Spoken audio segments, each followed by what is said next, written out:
I've got a question. How long do you think we humans have? How long does the human race have? Ooh. Um, Oh, wow.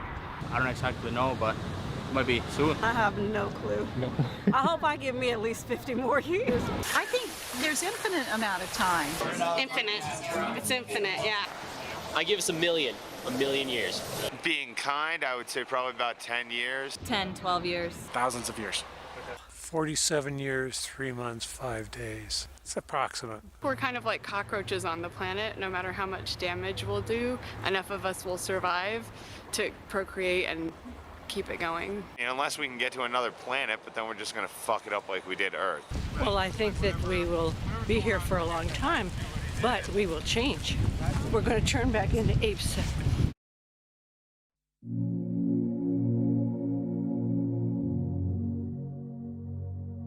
Have you ever wondered what would happen if a single species took over an entire planet? Maybe they're cute, maybe they're clever, but lack a certain, shall we say, self-restraint? What if they go too far? What if they go way, way, way, way, way too far? How would they know when it's their time to go?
Due to our release through factories and automobiles every year of more than 6 billion tons of carbon dioxide, our atmosphere seems to be getting warmer. This is bad. Well, it's been calculated a few degrees rise in the Earth's temperature would melt the polar ice caps. And if this happens, an inland sea would fill a good portion of the Mississippi Valley. For in weather, we're not only dealing with forces of a far greater variety than even the atomic physicist encounters, but with life itself. That was 1958. We've known about the dangers of climate change for 6 decades. Back then, there was so much air pollution that would actually block out the sun. There was so much water pollution, rivers caught on fire. Forget throwing plastic bottles into the water. We tossed our cars in there. We also knew someday we'd run out of oil. For millions of Americans, this may be the worst weekend they've ever faced for finding gasoline to give them the automobile freedom they take as their due. I never doubted humans would find a better way, and I wanted to be part of it. A scientist sounded the alarm, and the modern environmental movement was born. Unless we do bring these chemicals under better control, we are certainly headed for disaster. Students all across the country organized the first Earth Day. At this point in time, it's very, very fashionable to talk about the environment, but as every day proceeds, we find very, very little concrete being done. As for me, you might say I was an early environmentalist. When I was 9 years old, a bulldozer began knocking down the woods near my home. I retaliated by putting sand in its gas tank. When I grew up, I became a tree hugger and moved to the wilds of northern Michigan to build a sustainable homestead and commune with nature. I wired my cabin for solar panels and heated with wood instead of fossil fuels. I wrote about sustainable living and environmental issues for the Mother Earth News and several news outlets. I traveled the country documenting invasive species, ecosystem collapse, and species threatened with extinction. I covered protests against destroying mountains for coal, and was once even confronted by the BP police. You're a journalist? Jeff Gibbs, yeah. By all means, you can take all the pictures you want. Okay. We'll write a report, and then we have to send it to the FBI and the U.S. Attorney's Office. They'll call you. Through all of this, I kept wondering, why are we still addicted to fossil fuels? So I decided to begin following the green energy movement. What better place to check out how our renewable energy revolution is coming along than a solar festival in the Green Mountain state of Vermont, powered by 100% solar energy. Solar. I was having fun and got a chance to ask about getting solar panels installed. You can keep adding, so maybe every time you get a tax return, buy another solar panel. But then a little rain began to fall.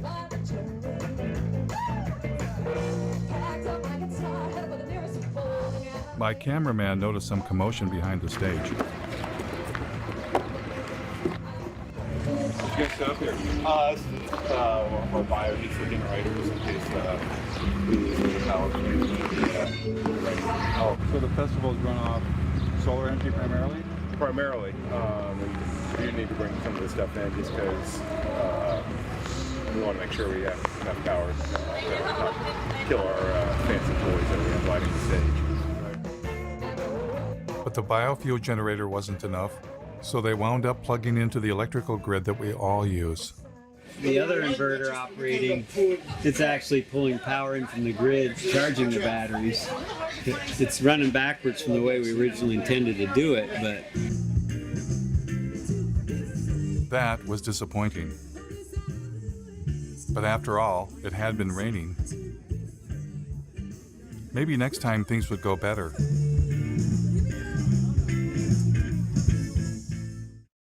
Luckily for us, hope was on the way. It's been a long time coming, but tonight, change has come to America. Green activists across the country cheered when newly elected President Barack Obama rolled out $1 trillion stimulus package with nearly $100 billion for green energy. Green was finally ramping up, and everyone wanted to be part of it. President Obama brought in environmental activist Van Jones from the Apollo Alliance with shovel-ready projects. They've got to put up tens of thousands of wind farms. They've got to put up millions of solar panels. Former Vice President Al Gore, who had a few years earlier released an Oscar-winning film, shared his ideas with the president. We have the opportunity now to create jobs all across this country, in all 50 states, to repower America. Al Gore had already encouraged billionaire airline owner Sir Richard Branson to invest big time in green energy. Branson is pledging future profits from his airline to the tune of perhaps $3 billion. $3 billion, that's with a B, to fight global warming. Is Al Gore a prophet?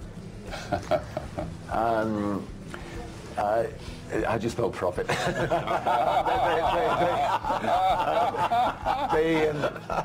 Investors came forward. Investor Vinod Khosla, known as the father of the clean tech revolution, has poured over $1 billion of his own money into some 50 energy startups. Major banks were eager to get involved. By 2020, we think renewables will require $395 billion on an annual basis. Robert F. Kennedy Jr. was both on the board of major environmental organizations and was leading a green energy investment group. We build wind farms, we build solar farms. Once you build our plant, it's free energy forever. The Sierra Club received $50 million from billionaire and former New York City Mayor Michael Bloomberg. Their mission, fight coal and promote clean energy. So with the mayor's gift, here's what will happen. We'll have a large and aggressive presence in 46 states. It's time for America to find a new energy path, one that takes us beyond coal. And then Bill McKibben, one of the nation's leading environmentalists and author of a breakthrough book called The End of Nature, formed an organization called 350.org with the mission of igniting a global climate movement. Can I show off my necktie for a minute? Because they made it for me yesterday. It's got that 350 on it because it's the most important number in the world. Things were looking up, and the green energy revolution was underway. Michigan had been hit hard by the Great Recession, and hundreds of millions of dollars in green stimulus money was arriving. Now, to do their part for the new green economy, General Motors introduced a new line of electric vehicles. When the Chevy Volt was ready for release, I attended their press conference. So these electric vehicles are ready for public consumption, and we're ready with the infrastructure, with the rates, with the communications. I am extremely grateful to be here today, and in fact, this is a chance for me to say thank you more formally. The Chevy Volt is upstairs. We'll be able to take a look at it. We got about 1,000 photos. Yeah. Is it plugged?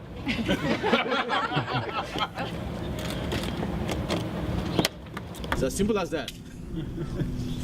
The batteries are in the trunk? No, the battery in this particular design is a T shape right down the center and across the back seat area. Because everybody thought we killed the electric vehicle. No, we didn't. It's alive and well. So what's charging the batteries right now? What's the source of Well, electricity? here, it's coming from the building. I mean, is it, what's our mix of power? Oh, actually, Lansing feeds the building. What's that? Lansing feeds power to the building. So I don't know. They're, I bet you they're a bit of coal. They're heavy on natural gas, aren't they? right now the car's charging off of your grid? Right. It would be charging off our grid, which is about 95% coal. How long do you think it will be before there's a solar and wind powered grid? Oh, golly. To suggest that all of the power used for these cars will be generated from wind and solar in the very near future would not be correct. In fact, we're talking about charging these up at night, so there won't be any solar at that time. So we're down to wind, and very often at night the wind does fall off. So I don't think coal is bad. The what? A big battle. Mountaintop removal. Oh, yeah. Yeah. It's got lovely BTUs. It's got lovely Very energy dense, value. isn't it? How do you burn it more cleanly? I mean, do you see natural gas getting bashed? we will be delivering power based on natural gas very shortly. And even with that that mix, we intend to use biofuels if we can. You got any support? The environmental groups are extremely supportive. We did install the state's largest solar array at my company, the Board of Water and Light. It's just down the street from here, a few miles, if you want to take a look at it. What outfit are you with? New World Media. We're doing a segment on the renewable energy. Oh, excuse me, I gotta go for a second, but thanks.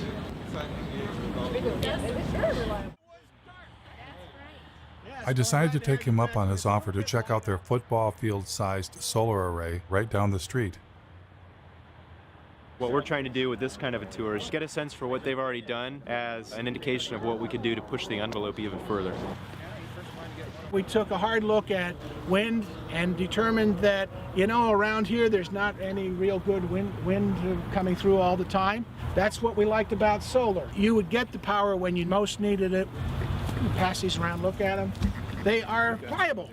Made in Michigan, that was another good thing. Although the efficiency of these panels is only about just under 8%, If you happen to be NASA and you happen to own a rover running around Mars, they have very efficient panels. But we can't afford those at about $1 million a square inch. How many homes would this array provide electricity for? The standard answer that we tell everybody is we're providing enough to meet the peak requirements of 50 homes. However, for most of the people that look at it a little bit closer, we generate about 64,000 kilowatt hours a year. Our average customer uses about 6,000 kilowatt hours a year. 6,000 into 64 is just a little over 10. We can meet the energy requirements for 10 homes over a year. Will that be an incentive to put more solar on? Well, if you wanted to make all of the energy required for the city of Lansing over a year, well, how about you'd have a solar array that was 3 miles by 5 miles. Right, but we're not going to do that. But I mean, what would? My friend from the Sierra Club wanted him to be more positive, but he was not interested. As a consequence of the big push for green energy, wind farms were rising around the nation, including near my home in northern Michigan. We've done coal and nuclear for years. We've been trying to get in more into the renewable side. These are the largest in Michigan. I think it's 482 foot total. How many yards of concrete? There's 800 yards of concrete in the base, right around 140 tons of resteel. What are those blades made out of? That's all fiberglass and balsam. They're about 36,000 pounds apiece. This tower will weigh 800,000 pounds when we're done. Then the cell is 220,000 pounds, and the hub and rotor assembly is another 160. It's pretty substantial. They were impressive machines. But is it possible for machines made by industrial civilization to save us from industrial civilization?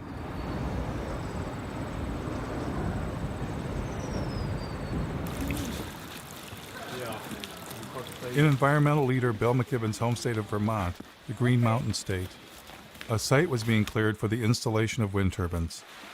A group of citizens was concerned about how the construction might affect the mountains they love. I joined them for a tour. It's going to be 21 turbines. 21. Yeah. On this In this project. Yeah. The estimate was maybe there would be 3 full-time jobs. If the goal is to try to make Vermont the leader in climate change, I appreciate looking to the sky in the hopes that we can do that. But more importantly, I'm personally looking at the ground thinking this is not the kind of legacy I'd want to leave to my kids. When I was a kid, we'd go hiking in these woods. We would be able to drink from the waters down the hill here, and now you have to question that. And how long are these towers supposed to last? 20-something years. 20. I know. It's just. Oh, wait a minute. You're kidding me. It's a nanosecond. 20 years. Oh, it's a nanosecond in the time of energy. Does anybody consider that this is mountaintop removal for wind instead of coal? Yeah, and we've even had people say if you can do mountaintop removal in Kentucky and West Virginia for coal, then it's about time that the rest of the country shared in the mountaintop removal too. Hello. I think they're going to tell us to move in. The thing is you've got to have a fossil fuel power plant backing it up and idling 100% of the time. Because if you cycle up or cycle down as the demand on the wind comes through, then you actually generate a bigger carbon footprint than if you just ran it straight. Do you ever go to things where they just go, well, that's not true, it doesn't matter, we're going to have the smart grid? Doesn't make any difference. You still got to have it idling, because let's just say the wind stopped right now. Just stopped for an hour. You've got to have that power. What do you do? I'm a environmental health and safety consultant. I usually work with businesses to help them do things, but I would never work with scum like this. You didn't get me on camera doing this, did you? Not being judgmental or trying to play God, but we've got to deal with population growth and sustainable resources. We've all got to cut back. All this energy is supposedly going to heat a water park. We can find unique and different ways to waste energy.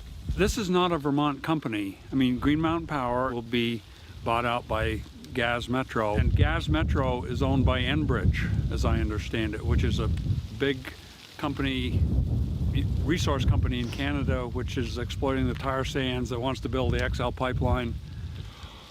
See, they're all in bed together. It's still we don't know the whole story. Have you asked Mr. McKibben to come see that? He thinks anything renewable is good. Yeah. So that's what I've heard people say. This is...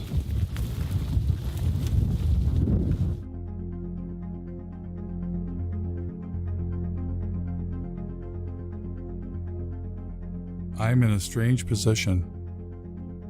I'm against our addiction to fossil fuels and have long been a fan of green energy. But everywhere I encountered green energy, it wasn't what it seemed. This is like a perpetual energy battery. And where do you get the hydrogen from? The hydrogen, hydrogen is sourced from any hydrocarbon material. So you can get it from natural gas, you can get it from any petroleum or oil-based product material. I read about a zoo that was said to be powered by elephant manure. But it turned out the elephants didn't even produce enough manure to heat the elephant barn. That we don't even really make enough, and what we have elephant-wise, to even do that. We would need a lot more. More elephants. Yep, more elephants, more manure. Ethanol plants also seem to have a secret ingredient. This is the most productive farmland in the world, and we're not that far west of the biggest coal mines in the world as well. So bring the two together and get an ethanol plant. Great. So ethanol was reliant on two things: a giant fossil fuel-based industrial agricultural system to produce corn, and even more fossil fuels in the form of coal. All of this in the attempt to replace fossil fuels? It was enough to make my head explode. I was getting the uneasy feeling that green energy was not going to save us. And I wasn't the only one. I've counted something like 25 different alternative energy options. So surely among all of those, there are enough sources of energy to keep us living basically the way we are in perpetuity. That's not the reality. You know, we're getting, in some cases, no energy from these potential options. Richard York of the University of Oregon published a study in the journal Nature in which he posed the question, do non-fossil energy sources actually replace fossil fuels? Well, we implicitly assume often the substitute pushes out the thing you want it to substitute for. What you find is nations that add non-fossil energy sources do not seem to see a particular suppression of fossil fuels. That's pretty mind-blowing. We've got billions of dollars being spent, and green energy is not even replacing fossil fuels. They don't even know that that's a question. Yes.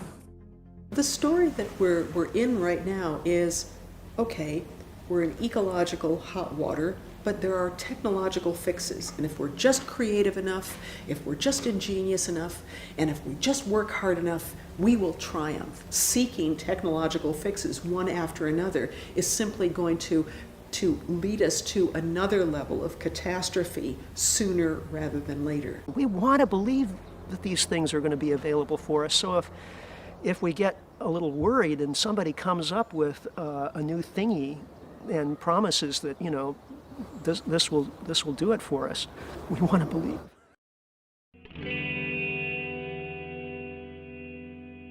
Because we're a little worried. Are we desperate to accept any idea that sounds alternative or green? Are we avoiding looking too closely because we don't want to know the answer? Ozzie Zenner, a visiting scholar at UC Berkeley and Northwestern University, was asking some of the same questions. I mean, I thought that solar and wind were probably very good solutions. I mean, it wasn't really even that long ago. One of the most dangerous things right now is the illusion that alternative technologies like wind and solar are somehow different from fossil fuels. Well, I hear a lot of the times that solar cells are made out of sand. Have you ever thought about solar panels? The main ingredient that makes them work is silicon or sand. This is the raw material chips are made of, sand. They don't use sand at all. So they use, I'll show you what they... So this is one of the ingredients. It's actually mined quartz.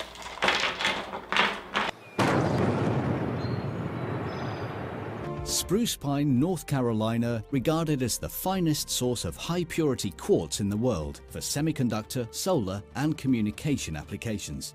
But you can't use sand because sand has too many impurities. So you start with a very high-quality quartz and a very high-quality coal. And then you put those two together into an arc furnace and you melt them. The quartz is then melted with coal in a large furnace at temperatures of up to 1,800 degrees. So you need more coal to do that. So I'll get another coal out. So when we melt these together, we get silicon metal and carbon dioxide. And the carbon dioxide just goes off and you got rid of the carbon, you're left with silicon metal. This is not clean coal. Not clean coal.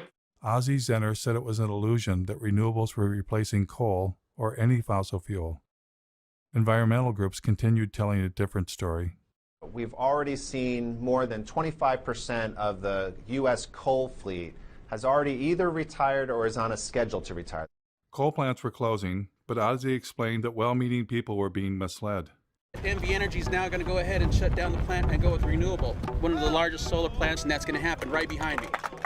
Since you can't replace a coal plant with solar, they're actually replacing the coal plant with 2 natural gas plants. And natural gas is a fossil fuel. This is the Las Vegas cogen natural gas plant. This is one of the facilities that's replacing the coal plant that's being shut down. This is the Sun Peak generating facility.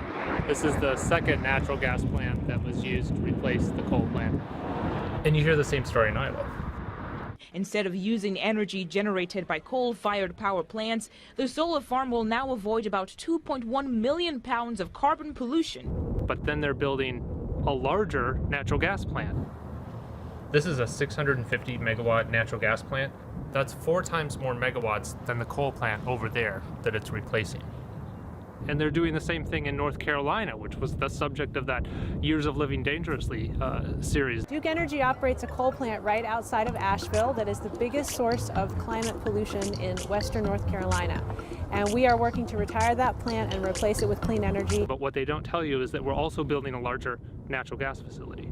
So we'll be retiring the 2-unit, 376 megawatt coal plant. We'll invest $750 million to build a state-of-the-art natural gas plant. When Michael Brune stands up and talks about clean energy, he's using solar cells and wind turbines. This is the new world, 100% clean energy. When Michael Bloomberg stands up and says cleaner energy, he's talking about natural gas. Create cleaner energy, solar, wind, and natural gas. In fact, the Sierra Club's Beyond Coal campaign actually coincides with one of the largest expansions of fossil fuel production that we've ever pulled off, most of that being natural gas. Ozzie's assertion that renewables were not replacing fossil fuels, if true, would upend all of our assumptions about green energy and what was going to save us. What would happen if I asked the same question to industry insiders? Like, where do solar panels come from? Well, you have to start with a mine. Or, what's stopping us from running the world on 100% solar and wind? Well, intermittency is one of the major challenges with grid stability. The sun's everywhere except when it's not there. There's a lot of developers that were flocking to California wanting to connect their solar farms and wind farms. The utilities would turn to me and my team to help them look at what the impact to their grid would be. When we add solar cells or wind turbines to a grid, do we get to shut off a coal plant? That's certainly the goal. The problem is, or the difference is that renewables are intermittent. All of a sudden a cloud cover could come over and your solar generation could drastically decrease. And if you don't have something else there to meet whatever the load is at that moment, then you're going to have power outages. So we don't get to turn a fossil fuel power plant off when the sun is shining or the wind is blowing? Well, it's not that easy. We need to be able to back up that power to keep the system steady all the time so it doesn't collapse. Most likely that's through fast-acting gas plants, but also what we call the baseload plants, either nuclear or coal, that are on all the time, but that maybe can be dialed down during the day and dialed up when demand starts rising. Does it affect the efficiency to turn fossil fuel power plants on and off? Oh yeah, they don't like to be dialed up and down. It does make, that's wear and tear for them. Turning them on, turning it off, there's energy used and lost in any time. Kind of like when you turn your car and off, you use a little extra gas to get it turned on. I do still think you have to maintain a base load of some kinds. What's the solution then? You need energy storage. Without storage, you can't count on it. If you can store the energy that's created off of things that are intermittent, like solar and wind, you can store that, then you're reducing your need for a baseload. But would adding storage like batteries increase the carbon footprint? Yeah, absolutely. In a big way, actually. And as more energy storage gets on the grid, it has a mass scale implication. When I looked up how much battery storage there is, it was less than 0.1% of what's needed. In a couple of years, they begin to degrade and need to be replaced a few years later. I learned that the solar panels don't last forever either.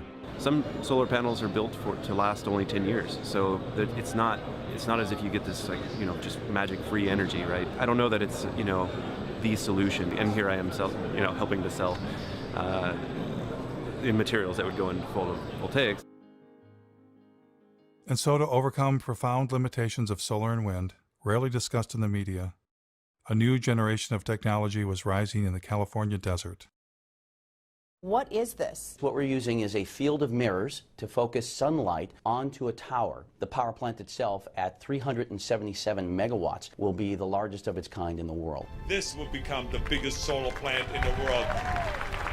There's some people that look out in the desert and they see miles and miles of emptiness. I see miles and miles of a gold mine. But this next generation had a fossil fuel secret too. This solar facility burns natural gas pretty much every morning in order to get it started up. How long do they have to burn it for? Hours usually. This is the incoming natural gas for the facility. This plant would work about as well without natural gas as I would without coffee in the morning. Or maybe how you would be without food. Without food, yeah.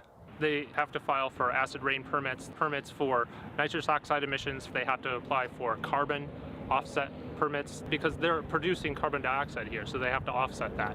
The whole thing is built using fossil fuel infrastructure, from the concrete to the steel to the mirrors to the backing on the mirrors. The sun is renewable, but the solar arrays are not.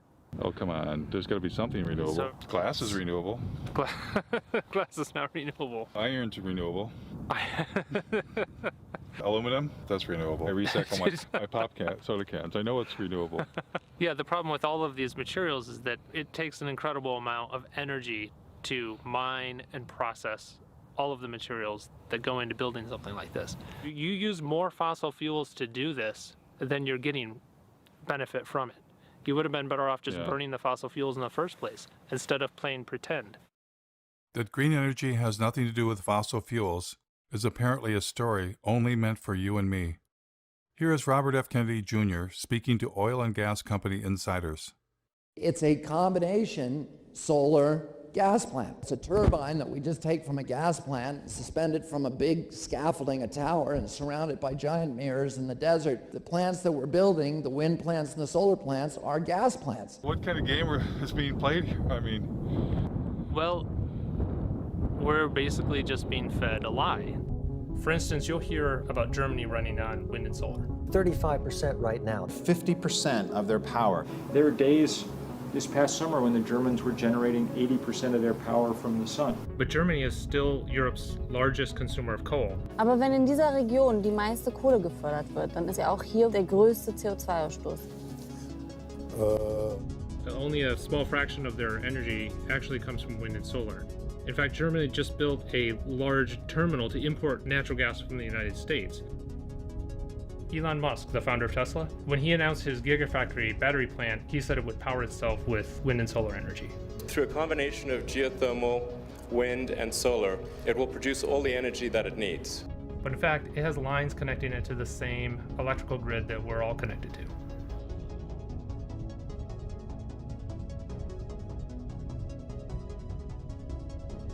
Electric cars, wind turbines, and solar panels use rare earth metals. And in fact, the rare earth mine is right up the street from here.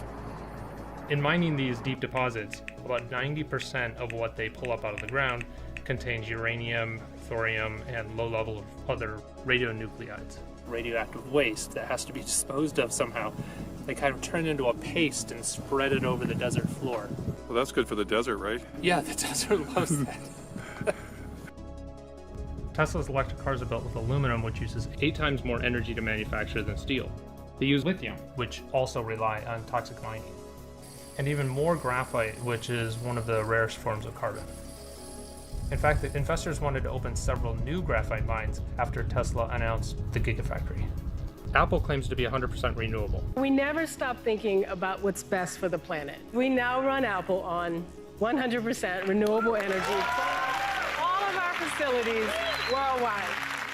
And they did chop down a forest to put up solar panels near their North Carolina plant.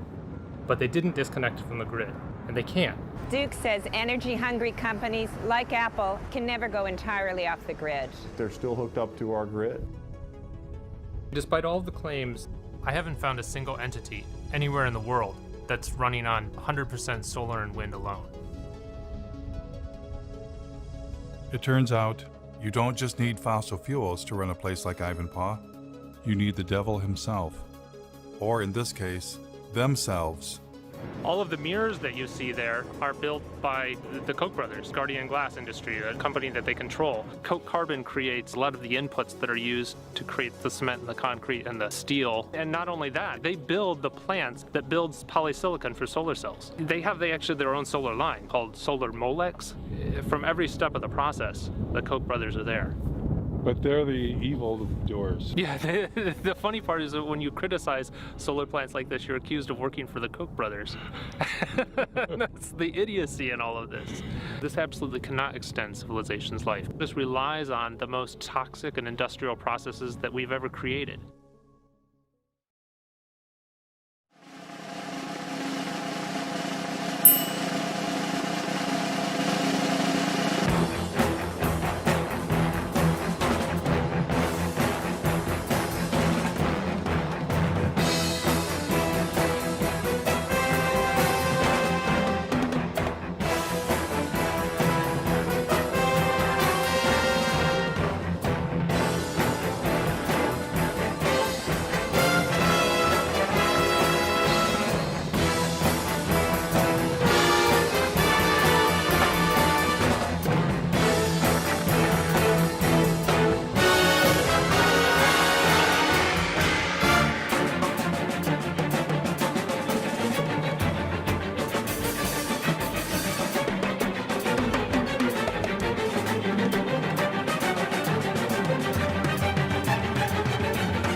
The beauty of a solar facility, and particularly this technology, is that it is so environmentally benign.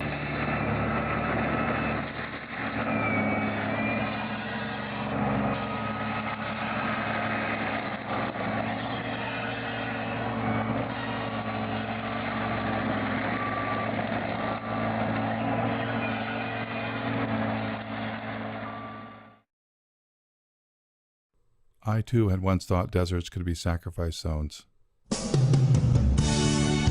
I was wrong. Deserts are not dead. They are in fact full of ancient life.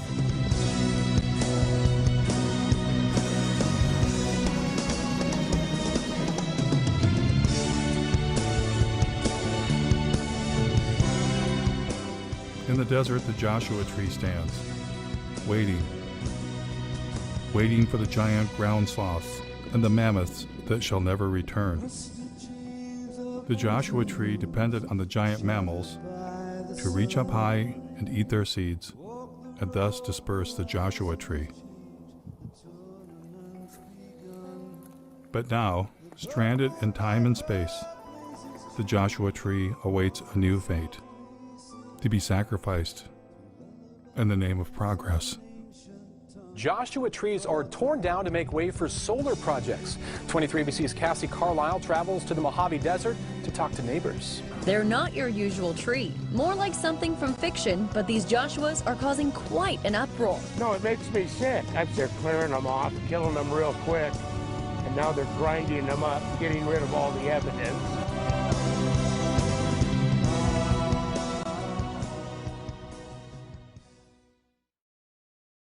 Not far from Ivanpah Solar, Daggett, California was home to several generations of solar arrays, including some of the first on the planet.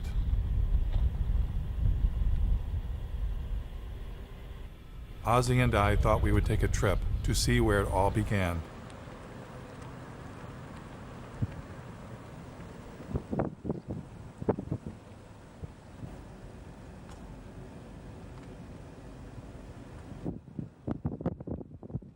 This is one of the sunniest places in the planet, really. This the center of the solar industry. And they've been building and dismantling and building arrays here for about 40 years. Then we happened to run into the mayor of Daggett. I know the solar plants out there. My husband, back in, I'd say 83, 84, they worked out there building that solar plant out there. Yeah, the SEGs. And everybody here worked. How is that held up? Is it the job still here? No, jobs went bye-bye. They have their normal people that run the plant operators and stuff like that, the big wigs, you know, they have that. Where that energy's going, I don't know. Were you originally optimistic that the solar would bring more jobs and the development with people? We really did. A lot of things come into this town, they come and go. They go really fast. Did you see this? Then Ozzy and I discovered that the giant solar arrays had been razed to the ground. Oh my God. I mean, this was huge. It suddenly dawned on me what we were looking at. A solar dead zone. Look at the blowing sand. Yeah, there's sand everywhere. There's sand dunes forming around this area. Wow.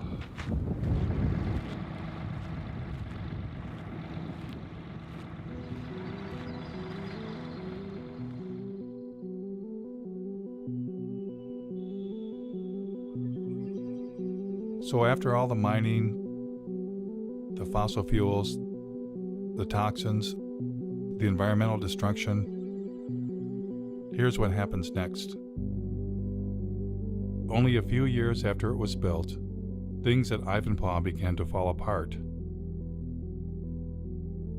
Broken mirrors littered the desert.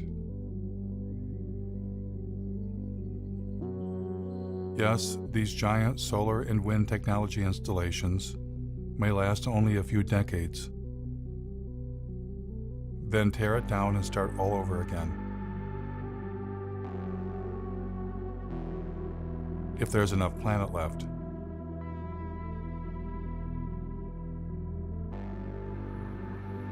It was becoming clear that what we have been calling green, renewable energy and industrial civilization are one and the same.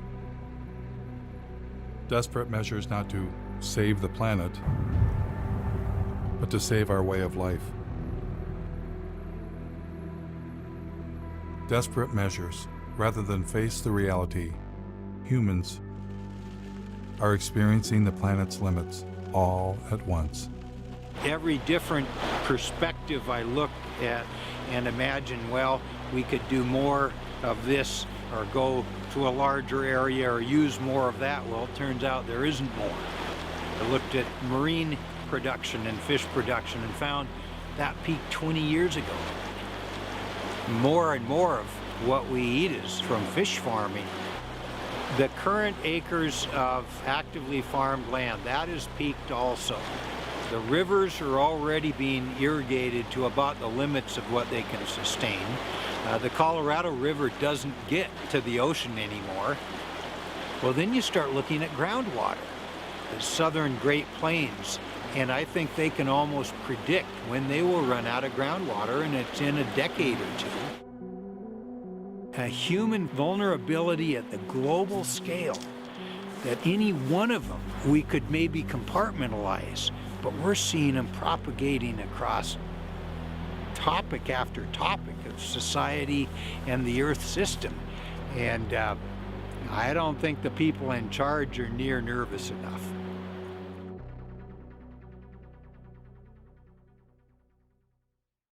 Though each of them takes climate change seriously, every expert I talked to wanted to bring my attention to the same underlying problem. There are too many human beings using too much too fast. As a global community, we really have got to start dealing with the issue of population. Population growth continues to be not the elephant, the herd of elephants in the room. Can a single species that's come to dominate an entire planet be smart enough to voluntarily limit its own presence?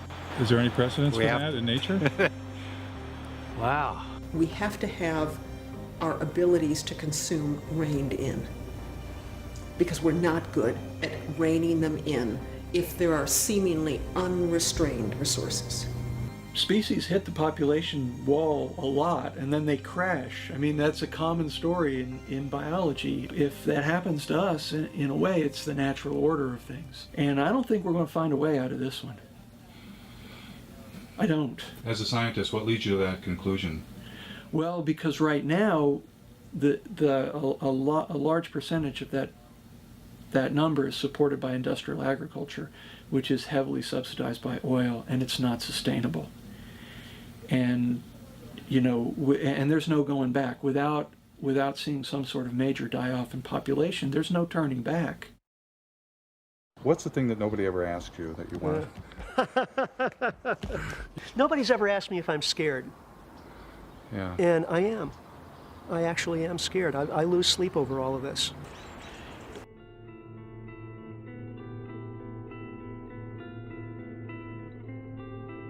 It took modern humans tens of thousands of years to reach a population of 700 million.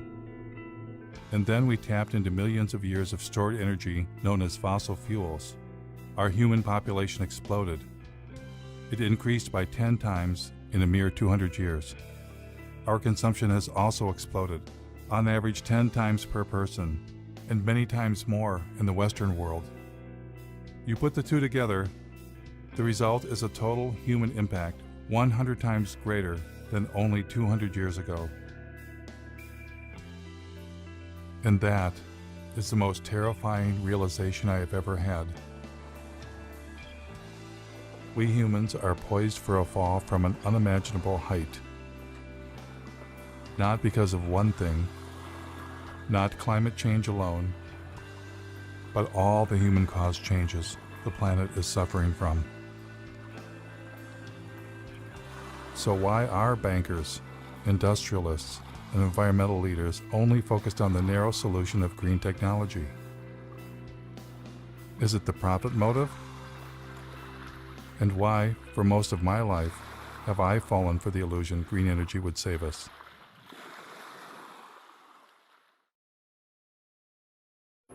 Clearly, to answer this question, I needed professional help. Keep my stuff, but that ever? No, I'd never heard. I'll just be honest with you about my dilemma. You can be my, clinical, social, psycho. It's like the right has religion, and they have a belief in infinite fossil fuels. Our side says, oh, it's going to be okay. We're going to have solar panels. We're going to have wind towers. As soon as I heard you talk about our denial of death, I'm like, could that be it? Could it be that we can't face our own mortality? Could we have a religion that we're unaware of? Absolutely. I think you've hit the proverbial nail on the head. What just differentiates people from all other forms of life is that, we're not only here, but that we know that we're here. If you know that you're here, then you recognize even dimly that you'll not be here someday. And on top of that, we don't like that we're animals. So we don't like that we're going to die someday. And we don't like that you could walk outside and get hit by a fucking meteor. What human beings did back in yesteryear is to envelop ourselves in culturally constructed belief systems. You know, call them cultures, call them worldviews, schemes of things, whatever you call them. Every human community has them. Every culture has an account of the origin of the universe. Every culture has a prescription for how you're supposed to behave while you're here. And every culture offers its denizens hope of immortality, either literally or symbolically. Then the question is, well, what happens when you bump into people who don't share those beliefs? Whether you know it or not, whether you like it or not, that's undermining the confidence with which you subscribe to your own views and exposing you to the very anxiety that those beliefs were constructed to eradicate in the first place. If we're to make progress, whatever that word means, or even to persist as a form of life, we're going to need to radically overhaul our basic conception of who and what we are and what it is that we value. Because the people that you referred to earlier, both on the left and the right, that think we're going to be able to discover more oil or solar panel ourselves into the future, where life will look pretty much like it does now, you know, only cleaner and better. Either with more oil or greener Correct. or both. I think that's just frankly delusional. What I'm hearing is that if I haven't come to grips with my own anxiety about death and life and presented with a reminder of that, I'm highly likely to make some tragic decisions for the community. Yes. The only solution in principle is, you know, as Albert Camus put it, he said, there's only one liberty: to come to terms with death. Thereafter, anything is possible. I find that downright inspiring. As for our environmental leaders who dwelled in comfortable illusions, how tragic of decisions were they capable of making? I was about to find out.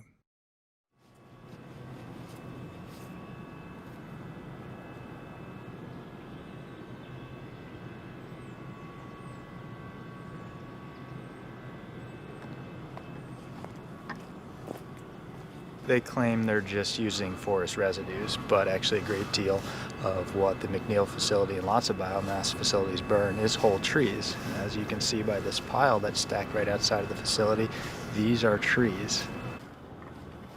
It turns out that the biggest source of green energy in Vermont is something called biomass, burning trees to create electricity. This is definitely not the way, and that the first step is actually looking at our lifestyles and how we can reduce our energy consumption. This is all the ash that has varying levels of toxic metals, a great deal of radiation, as these trees have been absorbed. Oops, there's a... You're in unforbidden territory here. Are we? I asked both of you to come up to our office, okay? Is that something you're interested in doing? It's not an interest. You got 5 seconds or I'm calling 911. Okay. Got 2 individuals here. Police will be down here in about 2 minutes. But you asked us to leave and we're doing so, I'm so not we're not asking trespassing. you to leave. I'm asking you to come up to the office. Okay, thanks for the offer. Maybe next time? You got everything here. So you have the #1 polluter in the state that people think emits magical fairy dust from the smokestack. The reality is what you have is a facility that burns 400,000 green tons a year of trees. This facility burns 30 cords of wood per hour. That's a hell of a lot of wood. And on top of that, it actually burns natural gas as well. And to think you would have to have 10 of these to replace one average coal-fired power plant. You know, it's just not going to work. It's just nuts. It takes a great deal of fossil fuels to cut down all of these trees, to truck them in, to use the big machinery to dump the wood chips everywhere. So the idea that somehow this is not anything to do with fossil fuels just doesn't even make any sense. It couldn't happen without fossil fuels, in fact. How did the environmental groups get pulled into this? Obviously, the main factor is delusion. A lot of these environmental groups have been saying that all we have to do is, for instance, switch our fossil fuel economy over to a few solar panels and windmills, and we can continue living life, as normal. Some of the environmental groups have been for years touting facilities like this, saying that, number one, it's carbon neutral, that this will actually help us fend off climate change because there are no CO2 emissions. It actually emits over 400,000 tons per year of carbon dioxide. Oh, but once we cut them, they'll grow back. They'll grow back over a period of decades to centuries. But if we cut every tree in the United States, it would be able to power the country for a year, and then what happens when, the trees are gone?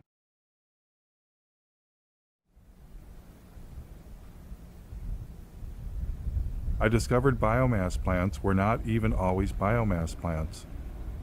This is actually a solid waste incinerator that's posing as a biomass plant. The impact on this community is severe. The plant is right next to a Head Start school for preschool kids. There is Green Hill Manor, and that's an assisted living senior residence. And there's also a Catholic elementary school right next door. How do you know they're polluting? Can you see it We ever? can see it. The snow at the elementary school and at the preschool is covered with black, some kind of black soot. We just had it analyzed, and it came back as mostly tire chips. They have to add tire-derived fuel to raise the temperature of the fire, because anybody who's tried to burn green wood or wet wood knows that it doesn't burn very well. But this biomass plant had yet another surprise. They admit that they burn 20.1 tons per hour of creosote-treated railroad ties. Besides that, they are allowed to burn 500 pounds per hour of PCP-treated railroad ties. These are shipped in from Canada. It's not green, it's not renewable, it's not carbon neutral, it's not anything that they claim it to be. Yet, they got $11.5 million grant because it was classified as renewable. The plant owner told us that they were having trouble getting enough wood chips. And he even asked us if we had any scrap wood where we lived, would we call the plant and let them know so they could come up and pick it up. We're not talking about some old industrial site. We're next to one of the most beautiful places in the world. We are next to Lake Superior. This is Keweenaw Bay. This is actually Lance Bay. It's part of Keweenaw Bay. It's Lake Superior, our lake. So it's a very sacred place to many people.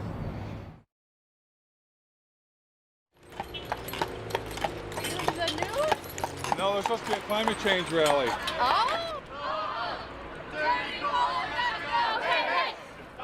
Michigan State University students, inspired by 350.org, were holding a rally for the clean energy future they'd been promised.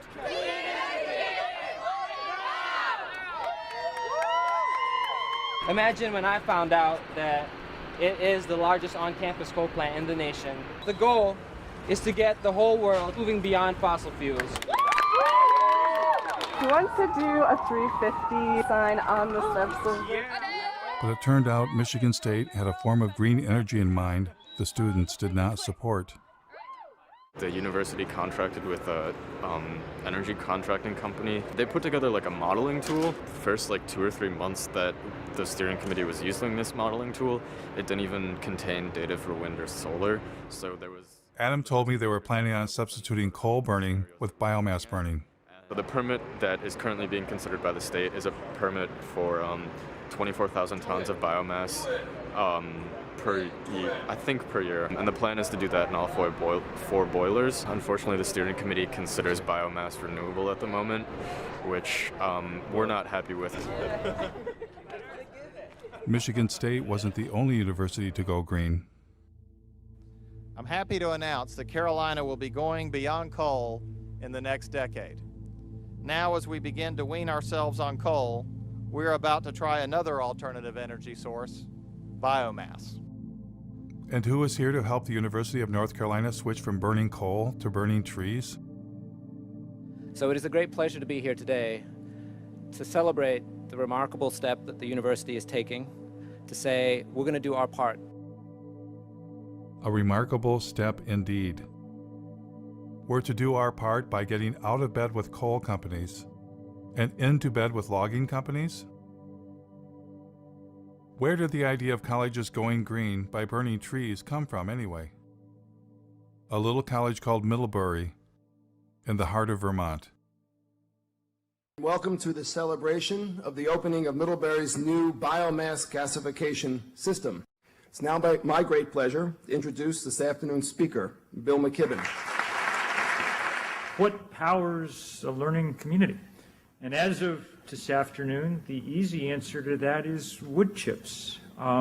It's incredibly beautiful to stand over there and see that big bunker full of wood chips. You can put any kind of wood in, oak, willow, whatever you want. Pretty much anything that burns, we can toss in there if we can chip it down to the right size. And there are very few similar cases any place in this country of that kind of change over that scale. But it shows it could happen anywhere, and it should happen anywhere. In fact, it must happen everywhere. It must happen everywhere. And now it's time for a nature break, enjoying our sustainably managed Michigan forests. If you walk through here and you look, there's virtually nothing growing. A little bit of grass occasionally. And it seemed that biomass plants indeed were suddenly everywhere. Like this one in Cadillac, Michigan. In Detroit, an incinerator that burned garbage was considered green.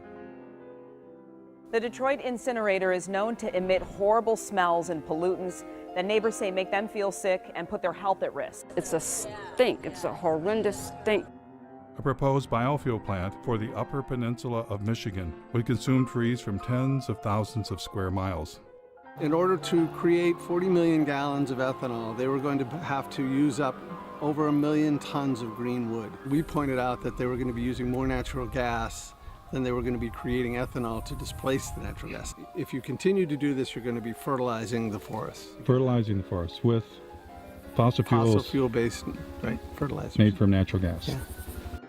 Then came a ballot proposal backed by Bill McKibben and nearly every major environmental group, requiring Michigan to get 25% of its electricity from renewable sources by the year 2025.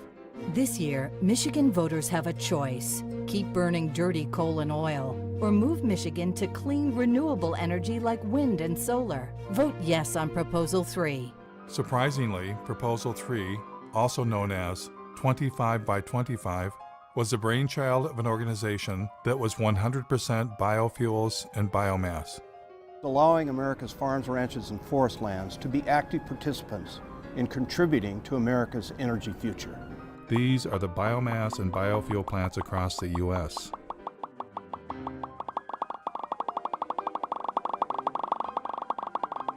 How did this happen?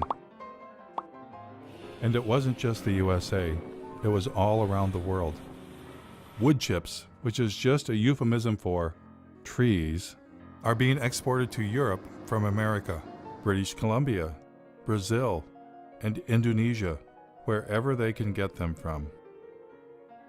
Biomass, especially when you add in biofuels, is by far the largest portion of green energy around the world, even in Germany, source of the solar miracle. But maybe I was missing something. Maybe I had it all wrong. I decided to ask people protesting fossil fuels how they felt about biomass and biofuels as green energy. Did you say we don't need to do biofuels, food, and forest for energy? No, definitely not. Of course not. Of course not. Burning biomass, any kind of combustion is something we just need to move away from. The more trees we have, the better. A lot of that didn't grow overnight. If we cut it down, we don't know the impact of that. You're here as an oak tree, fight a chainsaw, that wouldn't be saving the planet. No, it's a painful way to go. I can tell you that right now. It'll take you a while to regrow. Oh yeah. And it wouldn't be me, it would be like an offspring, With so many people doing it on such a massive scale, all of a sudden at once, like, that's pretty serious. No, I think we should not be burning trees. No.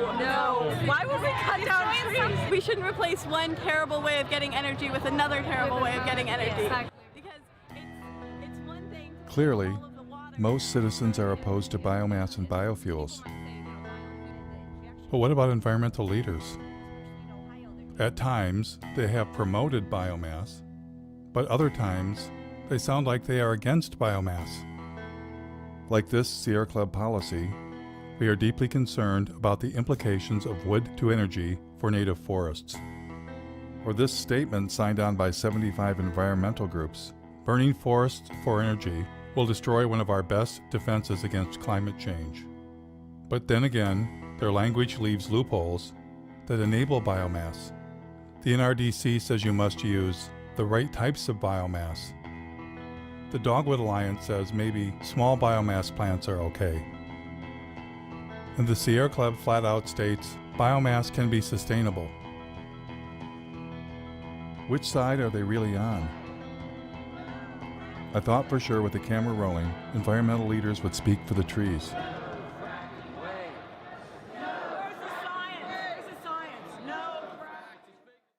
We're here to tell a story about what the forests of this state, of our Commonwealth, mean to us. Does your organization have any stance on that? I'm not sure I would say we support it as much as we can wrap our heads around it. We've almost made a peace with the timber industry. I'm just curious, what's your group's stance on using forests for biomass? Biomass is renewable, biomass is sustainable. And I'm with Clean Water Action. We don't really have a stand on it. If the director of the Sierra Club was here, she'd be able to talk your ear off about it. I'm the director for the Sierra Club in Pennsylvania. Does the Sierra Club support or not support biomass? I'm not totally prepared to talk about our policy on biomass today. Our position is somewhat nuanced, so I just want to be, careful not to. So you're with 350? I am. Does 350 have a position on biomass? Because I'm kind of actually... I can't really speak for 350. Do you personally have an opinion about whether we should be burning trees for green energy? No, I don't have an opinion on that. I like a fire. One of my biggest concerns as an environmentalist is that we're starting to burn trees. So there are tree burning power plants. Are you aware of the problems with biomass or biofuels? Yeah, I'm not as aware of that as I could be or I should be. Jeff Gibbs, working on a documentary in Michigan, where I live, where I'm from. There's large plants that burn trees for energy, and pretty much whole trees chipped up. Do you have a thought about whether that should be part of green energy or not? Well, the great thing about green energy is you don't have to pick a favorite. Jeff Gibbs. Oh, hello. My biggest concern is that in Germany, for instance, they're moving towards solar and wind, but 60% of their actual energy is coming from biomass. 60% of what's considered renewable energy. Burning trees for energy? I don't know the details out of Germany. What Germany's really doing is a lot of sun and wind, and that's really powerful to see. I'd like to see us come out against any burning of trees for clean energy. Would you? Although I confess I stoke my wood stove almost every night of the winter, so I'm not the right person. But designating green energy for power plants. Yeah. I don't know. It's not what today's about. We're on the... But if we're burning trees instead of fossil fuels... From Taiwan. Oh, good. And we're wondering that what role do you want to play in this market? I think the biomass question is a non-starter.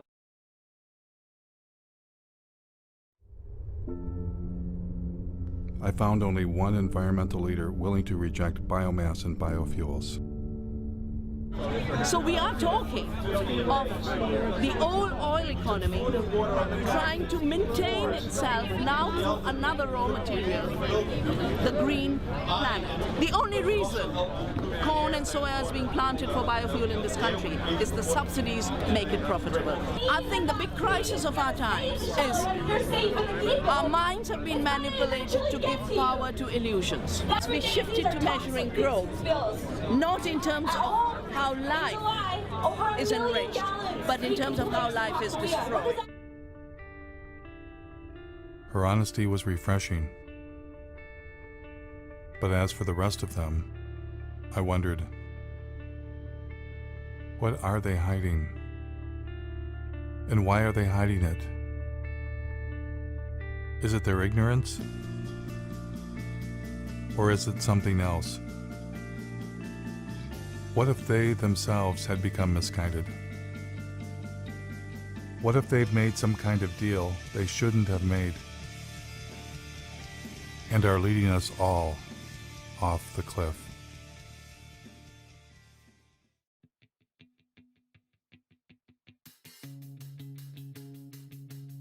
It was long past time for me to come to grips with the other elephant in the living room, the profit motive.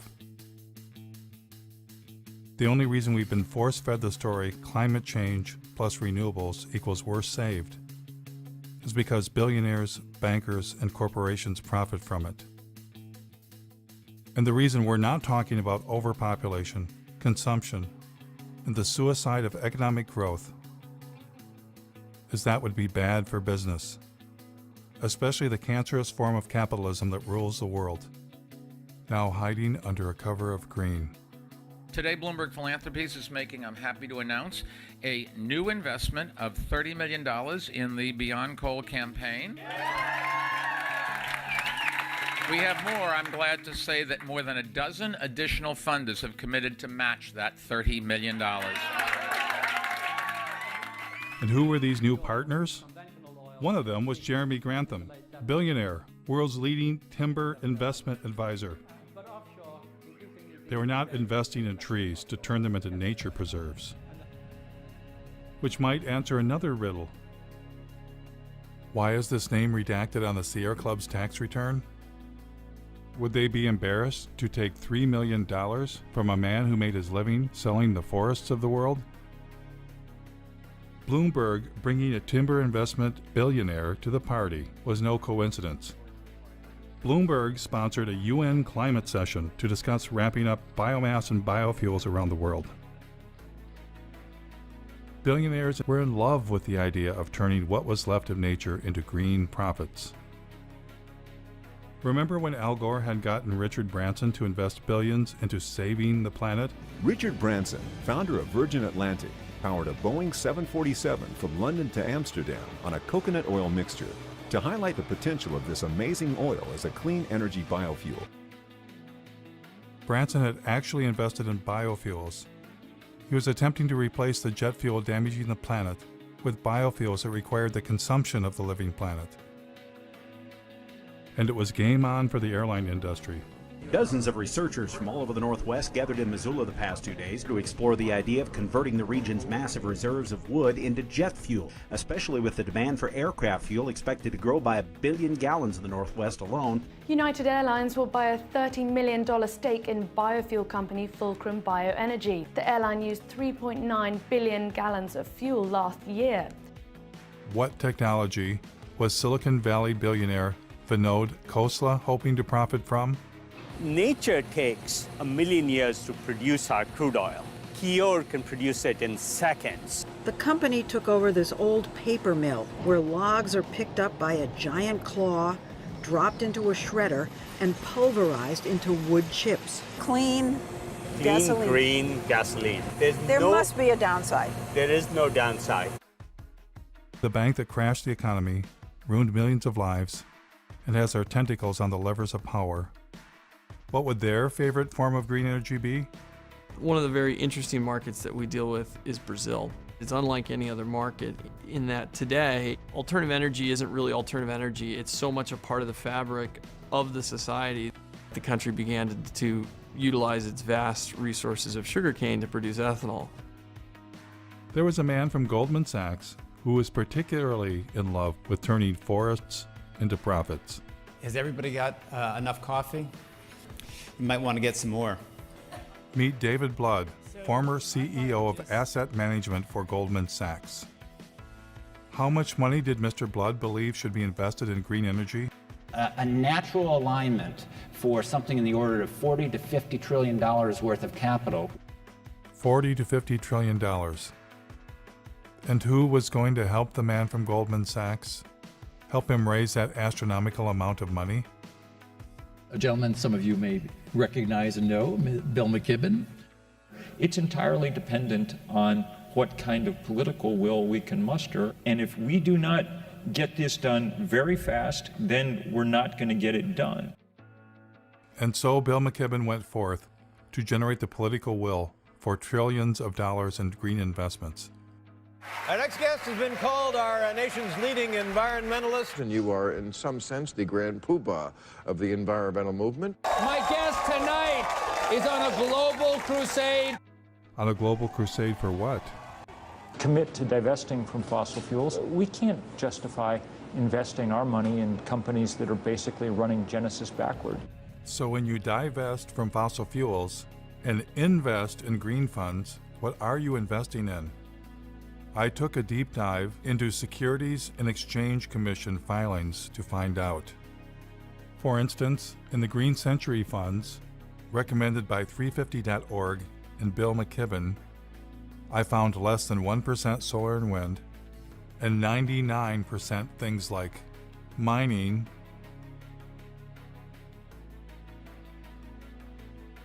oil and gas infrastructure companies, including a tar sands exploiter, McDonald's, one of the companies driving meat consumption across the planet, Archer Daniels Midland, one of the world's largest producers of biofuel, Coca-Cola, the largest creator of plastic pollution on Earth, logging and paper companies, including one that brags about biomass burning, and banks.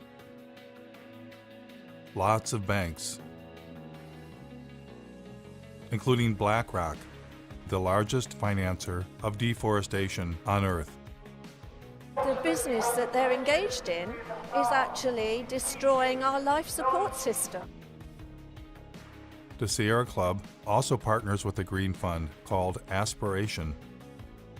Aspiration also includes dozens of companies profiting from the destruction of the planet,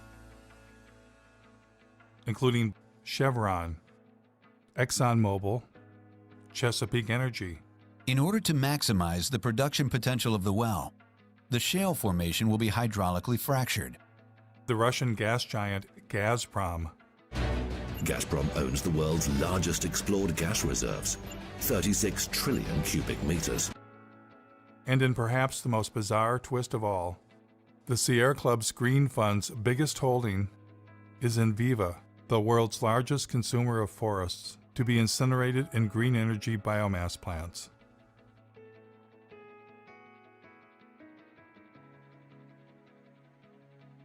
Of course, one investment option is a green fund run by Bill McKibben's buddy, David Blood. And who was the chairman of this fund? Someone familiar. Use capitalism that gives incentives for people to do their best. Al Gore and David Blood partnered to form a company called Blood and Gore. No, scratch that. Generation Investment Management. And within this fund, Blood and Gore designated a special investment category, targeting $650 million of biomass and biofuels. Funny thing was, they partnered before Al Gore's film came out. Was that movie just about climate change? Or something else? On one side, we have gold bars. Don't they look good? I'd just like to have some of those gold bars. On the other side of the scales, the entire planet. If we do the right thing, then we're going to create a lot of wealth. And when it came time for Al Gore to choose between the entire planet and getting him some of them gold bars, what choice did he make? Here is Al Gore earning his keep by pretending to care about the rainforest while lobbying Congress on behalf of the sugarcane ethanol industry. Any comment on the Brazilian effort here with the issue of the possibility of expanding into that Amazon River basin with further deforestation to produce more ethanol out of sugarcane is a worry, and apparently you're not as concerned about that. No, I am. I simply forgot. What's been going on there is really very troubling. Oh, somos humanos que apenas querem sobreviver. And with your permission, I'll show you a very quick example of it over a period of 25 years. The invasion of sugarcane monocultures in the region clashes with the indigenous people's right to land. These are images of a last-ditch attempt by the Guarani Kiowa to resist eviction. Important to note that the exploitation of the sugarcane growing areas in Brazil does not have to inevitably have the knock-on consequence of causing destruction in the Amazon. Sugarcane fields are burning. They're set alight before the harvest to eliminate the leaves and tops of the plant, which makes cutting more efficient. Environmentalists blame the seemingly endless sugarcane fields for air and water pollution on an epic scale. And along with deforestation, the threat it poses to the environment is becoming clear. Once the indigenous families were expelled, the landowners set their homes on fire.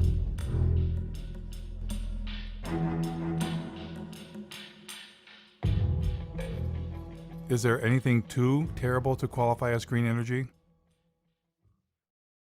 Thank you very much, Secretary Mabus and the US Navy, for once again inviting me to speak with you today. The Navy's work to help launch this new fuels industry is invaluable. The U.S. Navy has a special message this year. It is time to turn green. Joining the vessels is what the U.S. Navy calls its Great Green Fleet of warships powered by fuel from renewable sources like algae, grass, and animal fat. Animal fat.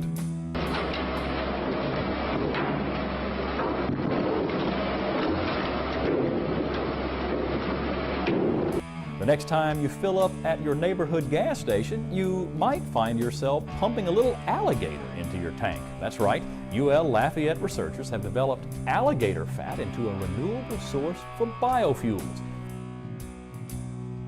And once we run through the animals, what's next? GE, who brings you nuclear energy and wind turbines, is ready with a plan. I believe that liquid fuels, chemicals are eventually going to have to be made from sustainable raw materials. We believe that seaweed is one of the most attractive opportunities.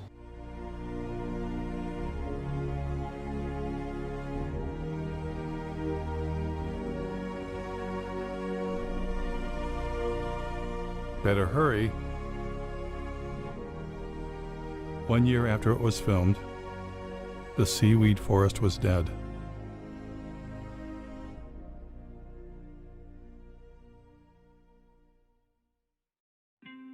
You might ask yourself, how could men destroy what remains of nature to enrich themselves? Well, that's why they're billionaires, and you're not.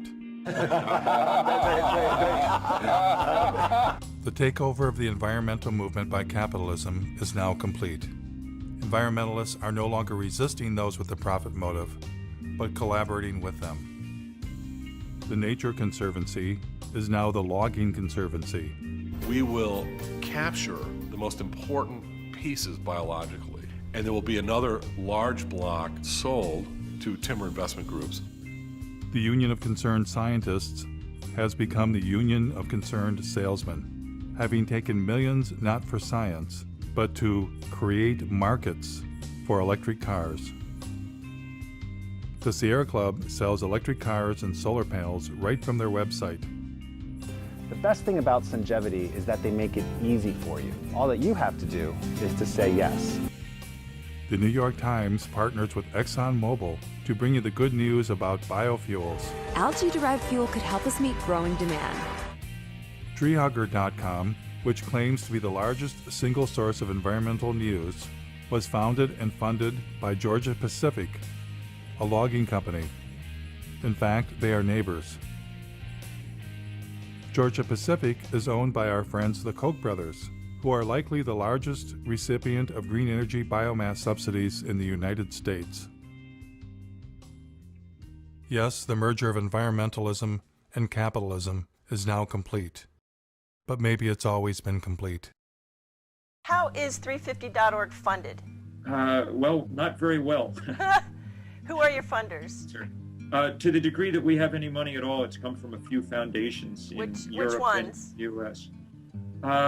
Let's see. I'm trying to think who the biggest funders are. There's a foundation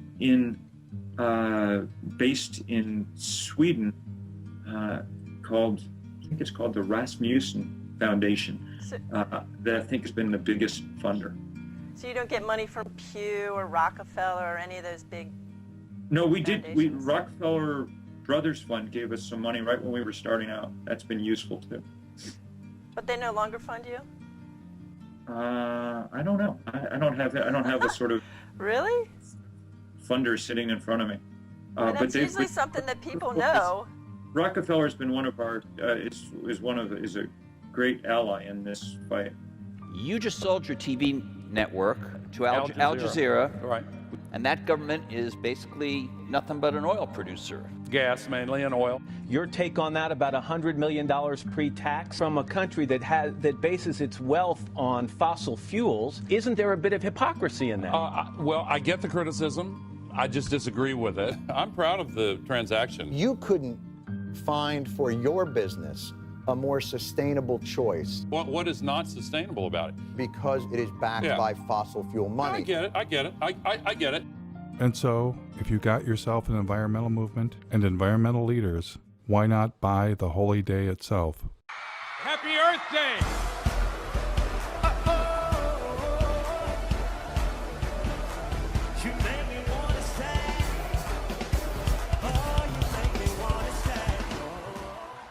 Now we are facing the greatest sets of issues that we've seen in my lifetime.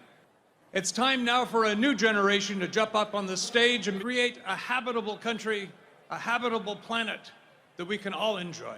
Are you that generation?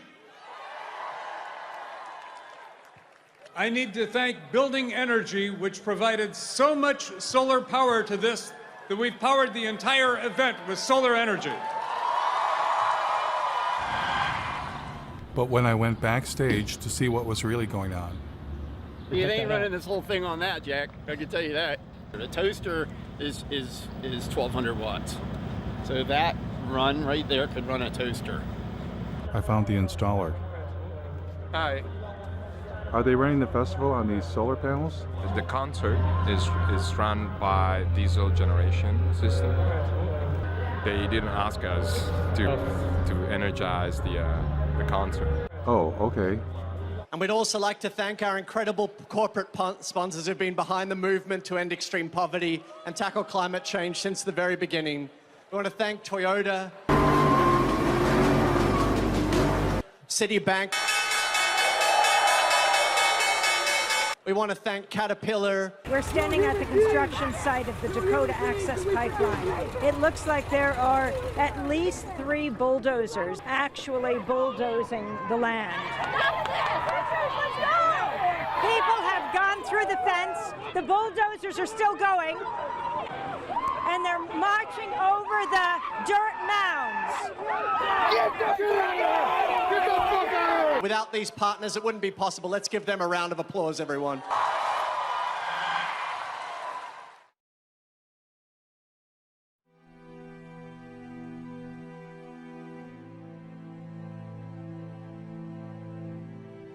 Now, I know this all might seem overwhelming. It's the kind of thing that we normally don't try and think about. But by not thinking about it, it stands a good chance of doing us in. I truly believe that the path to change comes from awareness. That awareness alone can begin to create the transformation. There is a way out of this. We humans must accept that infinite growth on a finite planet is suicide. We must accept that our human presence is already far beyond sustainability and all that that implies. We must take control of our environmental movement and our future from billionaires and their permanent war on planet Earth. They are not our friends. Less must be the new more. And instead of climate change, we must at long last accept that it's not the carbon dioxide molecule destroying the planet. It's us. It's not one thing, but everything we humans are doing. A human-caused apocalypse. If we get ourselves under control, all things are possible. And if we don't,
Yeah.